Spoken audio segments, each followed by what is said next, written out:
Thank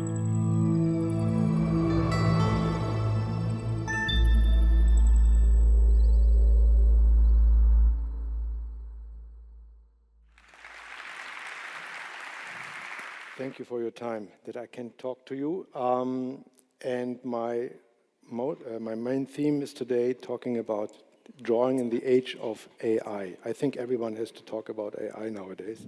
So everyone is drawing, or was drawing, when you were a kid, you drew. I drew as well when I was a kid. I drew everything I saw, it was in my mind. Even the German school system couldn't get me off drawing with like mathematics or Latin or whatever.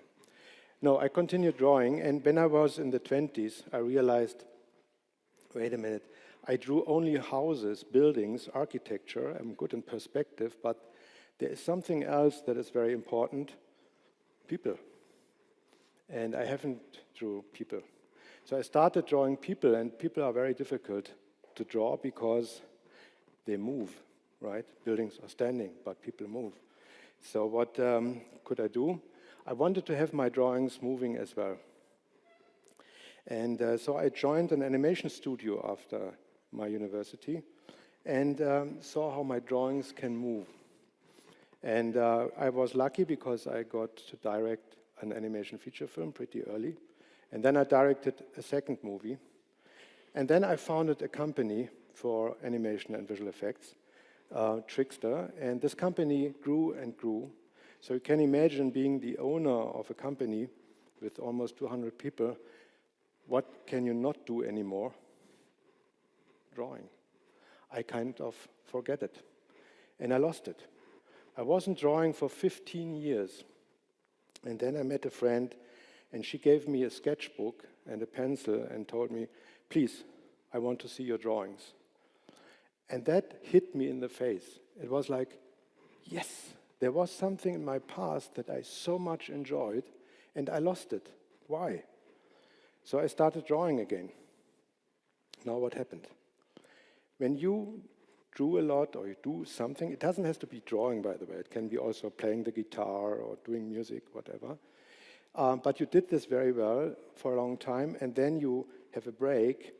It's kind of, you don't lose the skill, but you get out of shape, like in sports. And what is out of shape? Your brain, because you draw, and yes, you know how to draw, but your brain is not anymore in shape. You get a headache. Your head gets on fire. It's burning. So after 30 minutes, I kind of had to give up figure drawing because I had a headache. Nowadays, you might say, okay, no problem, take a pill. It's called AI, because AI can draw better than you, 24/7, never sleeps. So let AI draw. But that is, of course, not my question, because I want to draw. I don't want to let AI draw. I want to draw. What is happening when you're drawing? Your brain sends signals to your muscles, moving shoulder, arm, hand, and fingers, and pushing a pencil over paper or canvas, tablets, whatever. And that's not the only action that happens. There's another one going on. You look at your drawing at the same time. You watch what you do and try to match what you draw with what you either have in your mind as an idea or already as an image, or what you see in front of you, the reality, people. And when this match is working and it looks like what you see on your paper, you win the race. You got it. You succeeded. You are happy. And this is kind of like a competition, like in sports. You have a goal. The goal is to have your final drawing that you like, or others like maybe as well, and you made it. Sometimes it doesn't, you couldn't fulfill your goal, so you do it again and again. Why is this important, this process? In my position, for example, being also a designer, character designer, or storyboard artist, because you have to fill up your storage in your head with not only images, but also how objects, subjects, whatever you draw are constructed like. Because, for example, if I say like Christmas tree, every one of you now know, yes, there is a Christmas tree. Everyone has a different, of course, picture of a Christmas tree, but you have this in your mind. But now draw one. So you have to kind of find out, oh, cylinders, cones, spheres, whatever. You have to deconstruct what you see, put it on paper, and put it back again. And this process creates much more information in your brain, and you might keep it in your brain. For example, if I would say, imagine a character with 6 legs, 4 wings, no head, no face. What do you see now? I assume a lot of people might think, what crazy, character without a head? That can't be true. It can. If you watched Marvel's movie Shang-Chi, there's a character called Morris. Look it up in the internet. And that Morris has no head, no face. So you can imagine if a customer asked you, please draw me a concept art or a design of such creature, you look at, what? No head, no face? You can do this if you do research and find out about, animals and with no heads. But wait a minute, there are no animals without head. But, at least you can come up with something. And you can see this in the movie. So everyone who watched the movie now knows, of course, there are characters without head and face. I give you another example. I say now a word, and you have something in your mind. Ferrari. Well, that's my Ferrari. Because you can imagine, I like to draw people. I like to draw figures, characters. And so when I think about Ferrari, I think about Enzo Ferrari. And here I can show you why I like this. I see a photograph, and then I start to figure out, okay, his eyes, his glasses, his nose, his shape of the head. And I'm not kind of copying the photo. No, I take the idea of Enzo Ferrari's face and take it apart, like you just saw, and put it together as a drawing. Because doing so, I understand his face and his head. And then I look at him up in a different position, like from the side, and I realize, oh, wait a minute, that's the same guy? Looks completely different. Because of his nose in this case. I love the nose. And so I draw him from the side, the same, constructing, and doing so, at the end, after this exercise, I know exactly how not only Enzo Ferrari looks like, but how an elderly white man looks like. Let him smile. Sorry, Enzo. But the great thing about this is that whenever in the future someone is asking me, please, can I have a drawing of an old white man? Yeah, you can, because I understood now Enzo Ferrari. So for anyone who is creating the world or a new world or doing design, needs to have a storage in the brain about how the world looks like, how the world is constructed, not only images. So if, for example, there's a restaurant, and the restaurant wants to deliver pizza, and they want to deliver the pizza in a Ferrari.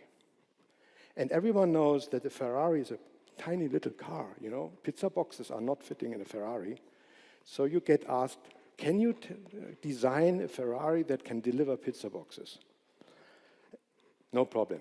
I have my AI companion, my artificial intelligence friend, and type in Ferrari pickup truck. So you get a Ferrari pickup truck. Maybe a more fancy one in the mud, because there's a house in the wood, they ordered pizza. And but then, as a car designer, is this the final product? Is it finished now? Is my job done by just typing in and have in seconds these images? I don't think so, because you need to understand way more behind it, behind that image, to reconstruct or to build a Ferrari. So what I did is, for this talk, I tried to learn the design of Ferrari, because I haven't drawn a Ferrari before. So I looked at some images of Ferrari and tried to figure out, was this typical compared to, like Lamborghini or Mercedes or BMW or whatever. I'm not here standing for Ferrari, but I had to pick one, everyone knows. So I started to understand the design, the shape of a Ferrari, to come to a point where my idea comes along about a Ferrari pickup truck or pickup car. And still drawing, not using AI. And then I get more close to the final product, and I decided to have a side view of a Ferrari pizza delivery car. Well, it sounds a little bit like I'm against AI. I'm absolutely not. AI is a tool, as many tools, and in my case, as someone who is drawing, a tool to finish my drawing. So I asked the AI friend, please finish my drawing. So I sent my black and whites to Midjourney in this case, and then AI produced this. But it's still based on my idea. Well, if you draw, what else happens? Not only that you start to understand your world better, but also something is happening with you. The same like if you play the guitar, by the way. I'm not playing guitars, unfortunately. I push my pencil. And there is one very important thing, that is happiness. We humans are seeking for happiness because we want to be happy. If we once have a situation where we came out from being happy, we want to have this again, right? We are looking, we want to be happy. So when you draw, there's a happiness because of a success, because of a one race, competition with your reality, your pencil, and your work you just finished. There's another thing, that's health issues. Because when you draw, you have to concentrate, you have to focus on something. So you create like a bubble around you. And everything else, like incoming invoices, an appointment with the dentist, or whatever might come, is outside of this bubble. Because you're inside the bubble drawing, so all the stress and everything that kinds of always hitting you can't get into that bubble because you are drawing. So you have a time where you get a total stress relief. Another point is, it's super cheap. Because you just, you can go to the cafe, ask the waitress, please can I have a pencil? She might give you one, of course she will, because she's a waitress or waiter. And then you have a napkin, so start drawing. You haven't spent anything, maybe a coffee. Don't forget to bring the pencil back to the waitress. So you see, it's even totally cheap. You don't have to, buy a helicopter or a ship or whatever. No, you can do it everywhere. That's very, very good. And, well, I would say it's more drastically.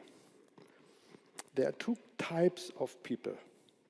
The ones who are after the result, the ones who really just want to have the final product, they press the button of AI.